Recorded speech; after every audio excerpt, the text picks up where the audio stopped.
Hola, nos alegramos que estén allí pendientes, esperándonos en Salud Total. Bienvenidos. En este día con nosotros tenemos al doctor Garbutt, un invitado originario de Nicaragua. La ciudad de donde él vino es Diriamba, Nicaragua. Para aquellos de ustedes que nos están sintonizando desde Nicaragua, espero que la cara del doctor Garbutt sea una cara familiar. Él ha sido una bendición trayendo información para este programa. El día de hoy estaremos tocando un tema fuera de lo normal. No estamos hablando específicamente acerca de una enfermedad, que es lo que normalmente hacemos en Salud Total. El día de hoy tenemos algo diferente. El doctor Garbutt, que tiene una experiencia como médico cirujano en el arte de la ortopedia. Es un cirujano ortopédico, él reside en Tennessee y él nos va a hablar acerca de el porqué de la necesidad de la cirugía, cuando hay de verdad una necesidad, de los temores que enfrentamos, las consecuencias también, y tenemos muchas más preguntas para él. A ustedes, gracias por acompañarnos. Y doctor Garbutt, gracias por haber aceptado la invitación de 3ABN Latino. Muchas gracias, Yolanda. Doctor Garbutt, antes de que vamos al tema de la cirugía, díganos un poco acerca de la experiencia en sí de la cirugía ortopédica. ¿Ha sido algo satisfactorio para usted estar en este ramo? En realidad, Yolanda, yo no puedo verme a mí mismo haciendo ninguna otra cosa que la ortopedia, que la cirugía ortopédica. O sea, que es algo que... Es satisfactorio aún cuando uno atraviesa la etapa de la derrota, porque hay derrotas para todos y en todo.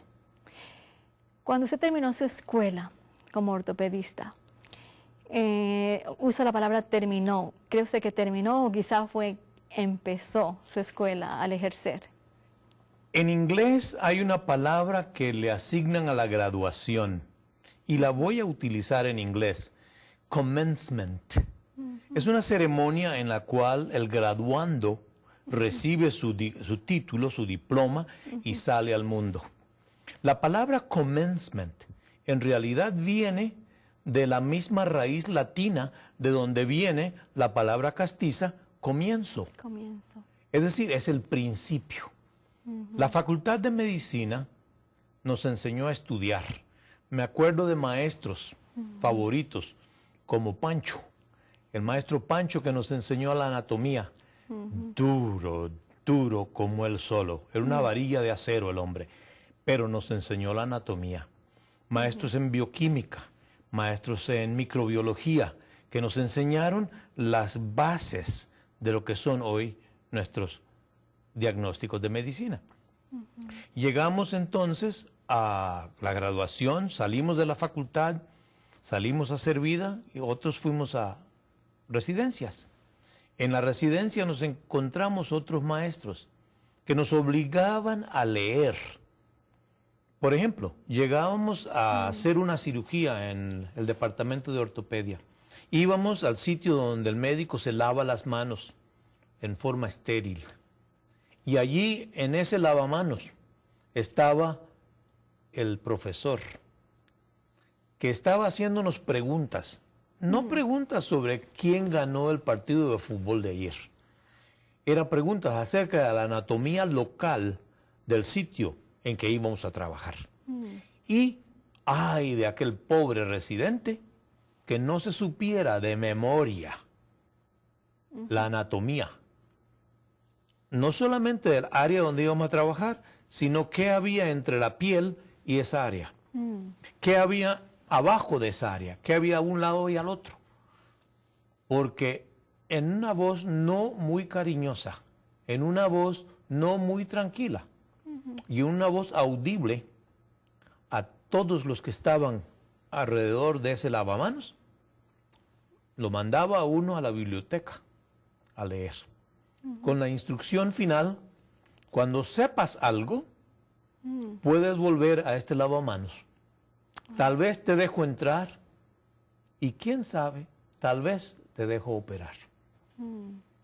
Era rudo, muy duro, pero uno se enseñó una cosa fundamental. El estudiar la medicina como carrera, el estudiar una especialidad en la medicina como carrera, no termina cuando uno sale del hospital con ese pedacito de cartón enrollado que dice que uno es especialista en ortopedia. Por supuesto. A uno le dieron el equipaje con que viajar, le dieron las herramientas con que trabajar y le dieron a uno aquel blanco, que yo recuerdo un poema que mi amigo recitaba, se titulaba Excelsior, de un joven que iba subiendo la montaña y tenía como un blanco, la bandera en su mano era Excelsior. Subió la montaña y no logró alcanzar la cumbre, porque murió en la nieve, pero llevaba en la mano la bandera Excelsior, buscar la excelencia total. La ortopedia es lo mismo. Y yo quise titular mis pensamientos hoy, cuando se hace obligatoria la cirugía. Claro, no sé gran cosa de cirugía ginecológica, no sé gran cosa de cirugía cardiopulmonar, no sé casi nada de la cirugía abdominal, únicamente sé de la cirugía en ortopedia y traumatología. Muy bien dicho, doctor Garbutt. Cuando estaba yo tomando unas clases de fisiología, anatomía, biología, estaba admirada de ver como a una excelencia en la maquinaria del cuerpo humano.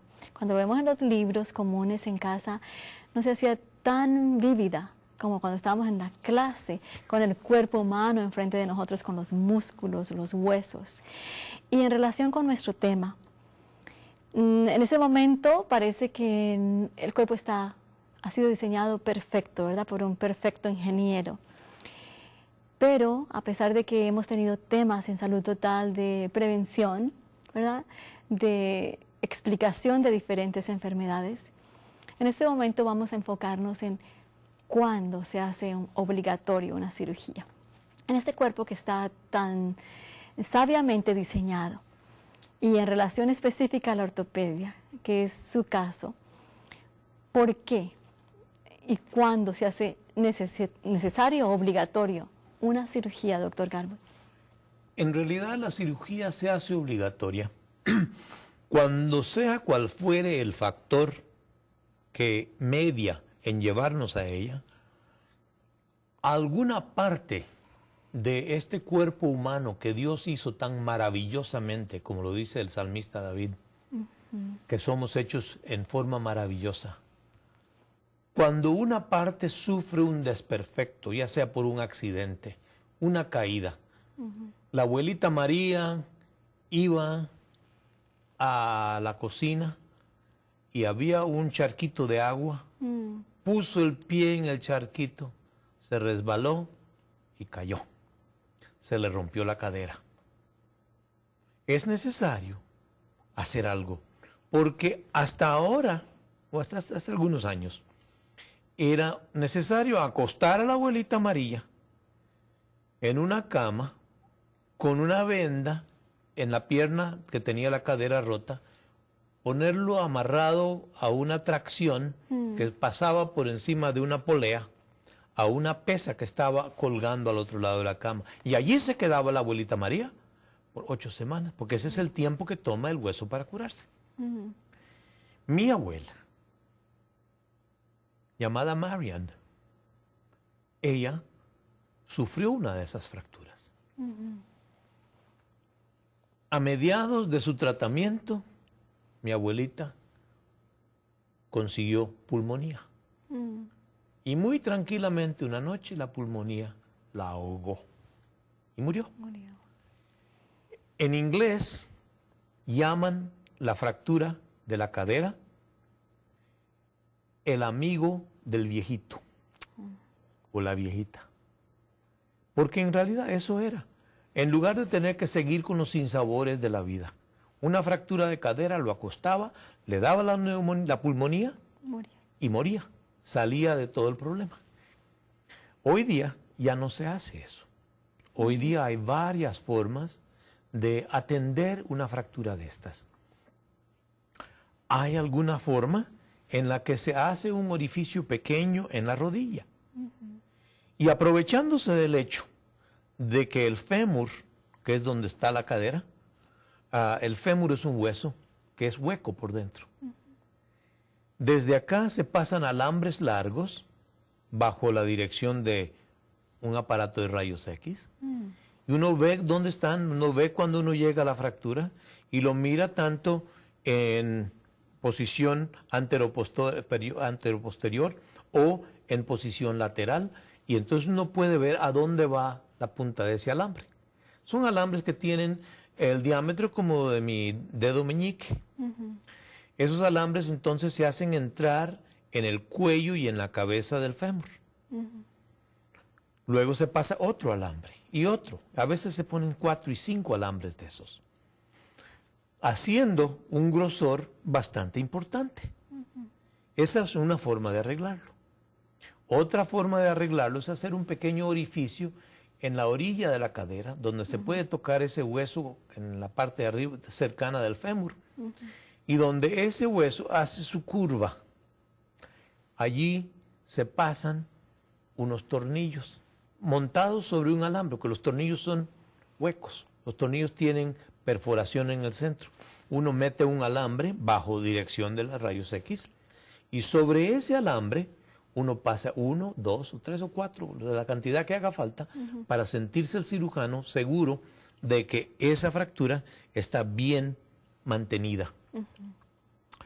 Hay otra forma de arreglarlo en que requiere una incisión un poquito más grande, en la que se llega al hueso, después de apartar los músculos un poquito, y se pasa el consabido alambre, y sobre ese alambre entonces se perfora el hueso, de manera que un tornillo, como del grosor del pulgar, pueda meterse adentro de la cabeza del fémur, y sobre eso se pone una placa que tiene un túnel, y ese túnel entra en parte del tornillo, de manera que el tornillo pueda resbalar cuando se empieza a curar el hueso roto, y esa placa se atornilla a la orilla del fémur. Todo eso parece bárbaro, pero no es bárbaro, porque el paciente antes de ir ahí ha tenido medicación preoperatoria que hace que no tenga tanto temor, porque la cirugía a quien no la está haciendo todos los días es asunto de miedo. ¿Qué me van a hacer? Me van a desvestir, me van a cortar, van a ponerme cosas adentro. Y en realidad es temor.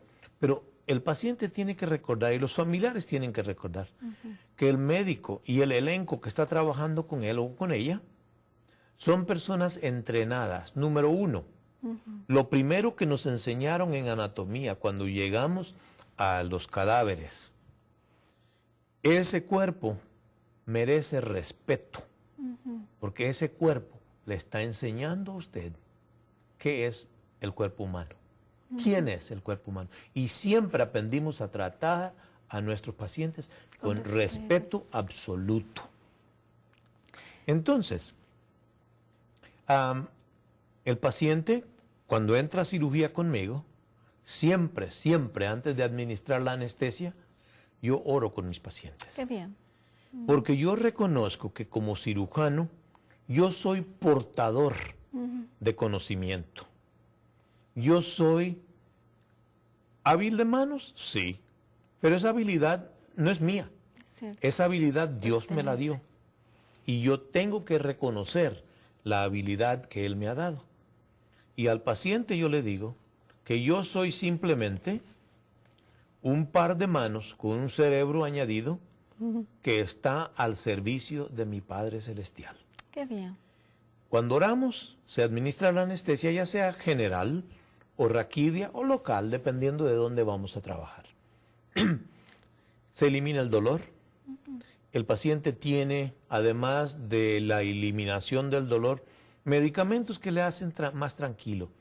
Y puede confiarse de que toda parte de su cuerpo que no sea indispensable para la operación no está expuesta, está tapada. y está tapada en forma que el paciente no pierda calor, porque los quirófanos son bien fríos. Sí, Y entonces, para que no le dé frío al paciente, lo tapamos muchas veces con sábanas de aire por el cual se circula aire caliente. Y entonces le mantenemos la temperatura lo más cercano a normal que se pueda. claro, para que estén confortables. Para que estén bien cómodos. Nos aseguramos de que todas las partes del cuerpo que tienen prominencias óseas, que pueden estar en contacto con la mesa de cirugía, estén bien acoginadas. Que no haya presión sobre ninguno de los nervios. Y entonces operamos. Usted tocó un punto, doctor Garbutt, cuando está en el proceso de la cirugía, de la reparación quirúrgica, hay personas que es natural, temores, y especialmente en nuestra cultura latina, la cirugía es algo que produce un poco de temor a la mayor parte de las personas, pero usted se refirió también a los familiares. ¿Cuáles son uno de los temores que familiares pueden tener o usted ha observado antes de una cirugía? Especialmente productor de temor es el hecho de que la cirugía en el pasado, hace varias generaciones, era de temerse, porque los elementos que se utilizaban para la anestesia eran mucho más burdos que lo que son ahora. La instrumentación utilizada no era tan refinada y tan específica como lo es ahora. Por ejemplo, yo tengo en mi práctica quirúrgica 3 distintos equipos para endoscopía. Una endoscopía para articulaciones mayores como la rodilla y la cadera. Una para articulaciones intermedias como lo son el codo y el tobillo. ¿Puede describir un poco la palabra para las personas que no tienen familiaridad? Artroscopía o endoscopía. Endoscopía, describan. Viene de 2 palabras que vienen del griego. La mayor parte de nuestro castellano viene del griego, del árabe o del latín. Endos, que significa adentro. Scopei, que significa mirar. Mirar adentro. Es un tubito pequeño con una cámara parecida a esa, pero chiquitita, con una lente que está conectada con fibra de vidrio. Entonces, la endoscopía es la forma de operar con incisiones muy pequeñas. Es otra forma de hacer cirugía. Muy bien, doctor Garbutt. El paciente está ya durante el proceso de la cirugía, se ha dormido, se ha terminado la reparación quirúrgica. Ahora su paciente sale de la sala de cirugía al cuarto de recuperación. Díganos sinceramente, después de las cirugías que usted ha hecho, también sus colegas, ¿es siempre un éxito cada cirugía o cada intervención quirúrgica? Bueno, no. La gran mayoría lo son. Pero hay cirugías que no son exitosas. Muchas veces como cirujanos, por querer ayudarle a un paciente, nos metemos en profundidades que a veces no debíamos de meternos. Y hay personas que están tan enfermas que no hay esperanza, pero por darles esperanza, por tratar de hacer algo por ellos, uno, como dicen en mi tierra, se avienta. Y no siempre resulta como uno quería. Después de salir del quirófano a la sala de recuperación, existe el problema del dolor postoperatorio. Dependiendo del tipo de anestesia, viene antes o viene después. Pero al violar la integridad del cuerpo humano, va a haber dolor. Ese dolor se maneja. Hay pacientes que es necesario instarles con mayor frecuencia que se levanten, se muevan, porque una de las cosas más importantes después de la operación es empezar a moverse, a movilizarse, a hacer uso de aquello que se reparó. Y entonces hay que seguir muy de cerca las instrucciones del médico. Hay que tener una actitud, esto ya está hecho, vamos a mejorarnos, vamos a seguir las instrucciones, vamos para adelante y vamos a mejorar. El familiar tiene que estar allí para recordarle al paciente que las instrucciones que dio el médico son válidas, que el médico no estaba hablando simplemente por oratoria, estaba hablando porque quiere que se haga lo que pidió que se hiciese. Y, ¿cómo diré? Hay ejercicios que hay que hacer, hay rehabilitación que hay que hacer, Terapia. hay que reconocer que el ser humano que nos operó es humano y que carece de aquellas características divinas que dieron al mundo a un Adán y a una Eva, perfectos. Otra cosa que hay que recordar, la cirugía, como todo tratamiento, es un intercambio. Uno da algo para recibir algo. Y muchas veces se da bastante. Un ejemplo, uno se va a morir porque tiene una pierna dañadísima con gangrena. Pues sí, uno quita la pierna, se acabó la gangrena, pero también queda un paciente que necesita una prótesis para caminar. Son parte del intercambio, de cosas que hay. Y siempre es importante discutir con el médico qué va a hacer el intercambio. Usted me está prometiendo que voy a caminar sin dolor en la cadera. ¿Está bien? ¿Qué va a hacer el intercambio? El médico honesto le va a decir a usted, el intercambio va a ser este, otro, otro y otro. Y no permita que simplemente le pasen la lechada a la pared. O sea, doctor Garbutt, la persona que toma la decisión de aceptar una cirugía debe estar informada, no debe estar ignorante y congregar toda la información necesaria para hacer una decisión sabia. Usted mencionó algo interesante y quisiera que mencionara. Dice que cuando hay pacientes que usted ha conocido que aún después de una cirugía satisfactoria, no necesariamente está el éxito en la cirugía, sino en la actitud del paciente. A veces por diferentes actitudes depende la recuperación. ¿A qué se refiere? Bueno, ese es un tema en sí, pero voy a contestarle en forma corta. La actitud del paciente tiene mucho que ver con la recuperación. ¿Por qué?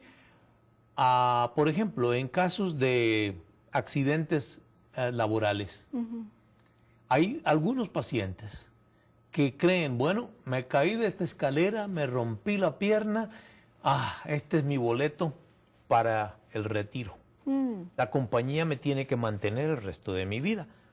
Y no importa qué maromas haga el médico, no importa cuántas cosas finas se hagan, ese paciente tiene poca probabilidad de salir adelante. ¿Por qué? Porque él va mirando eso como un boleto de salida, en lugar de una forma de reintegrarse al elenco laboral. O sea que algunos pacientes no se restablecen por una actitud negativa, en ese caso el deseo de ambición. Correcto. ¿Y qué acerca de aquellos que no necesariamente es ambición por el trabajo, por alguna otra X razón no se recuperan? ¿Cuál es la otra actitud que puede establecer? Hay otras personas, hay personas, por ejemplo, en un accidente vial, en que nuevamente ven eso como un boleto para que me mantenga ese que me pegó. También puede haber infecciones, puede haber fallos del cuerpo en aceptar la herramienta que se puso dentro, puede haber fallo del cuerpo en responder al insulto quirúrgico. Todas esas son cosas que se asuman a la posibilidad de sanarse o no sanarse. Pero mayor que todo es la voluntad del paciente a hacer por sí mismo todo lo que pueda. Interesante la palabra que usó, insulto quirúrgico. Doctor Garbutt, para personas que están tomando una decisión por cualquier X enfermedad, se les ha mencionado la palabra reparación quirúrgica. ¿Cuál sería una sugerencia como doctor, honestamente, para aquellas personas con diferentes situaciones? porque usted llamó insulto. Y es que lo es. Es un insulto. Tomamos un cuerpo que Dios dejó en buen estado, vamos a romper esa piel, vamos a separar esa musculatura, vamos a llegar a ese hueso, vamos a poner un asunto metálico, vamos a adherirlo al hueso y nos vamos a salir. Ese es un insulto. Como un asalto. Sí, es un asalto quirúrgico, con permiso del paciente. Claro. Pero, si lo es, toda cirugía tiene su intercambio. Por ejemplo, un paciente que necesita una apendectomía, tiene el apéndice infectado, se reventó, hay que sacarlo. Si no se saca, se muere. Pero al sacarlo, se crea una situación en que va a tener fiebre, va a tener dolor, va a haber problemas. Esos problemas son los que yo llamo el insulto quirúrgico. Peor insulto es dejarlo morir. Exactamente. Este es un tema interminable, ¿verdad? Porque hay tantos ramos acerca de la cirugía que usted nos podría explicar hoy. Pero recordamos también que tuvimos el maestro cirujano, ¿verdad? Nos ha dejado, fue Dios el que intervino por primera vez en el cuerpo humano y realizó la primera cirugía. Correcto. Y los humanos que han seguido, ¿verdad?, en esta capacidad, pueden hacer un poco en favor de la humanidad también. Yo me pregunto, ¿sería cirugía plástica? ¿Sería cirugía torácica? ¿Sería cirugía ortopédica? No sé qué fue, pero de ahí salió Eva. Exactamente. Pero esa fue una cirugía completamente de éxito, ¿no cree? Oh, sí, cómo no. Ahí no hubo efectos secundarios. No hubo efectos. Muy bien, doctora. Nuevamente, gracias por habernos acompañado en Salud Total. Muchas gracias. A ustedes también. Espero que haya sido interesante el tema de hoy. Todos, tarde que temprano, quizá tendremos que enfrentar una cirugía. Esperamos que no necesariamente sea una cirugía cosmética, pero que sea una cirugía necesaria, una cirugía quizá de emergencia. Y es por eso que 3ABN Latino ha querido traer la información necesaria para que ustedes se equipen, aún en una forma pequeña. Esto ha sido en una cápsula. Hay más información que el doctor Garbutt quiere compartir con ustedes, pero hasta la próxima ocasión. Porque todos juntos podemos recordar, completar una salud física, espiritual, mental y una salud total.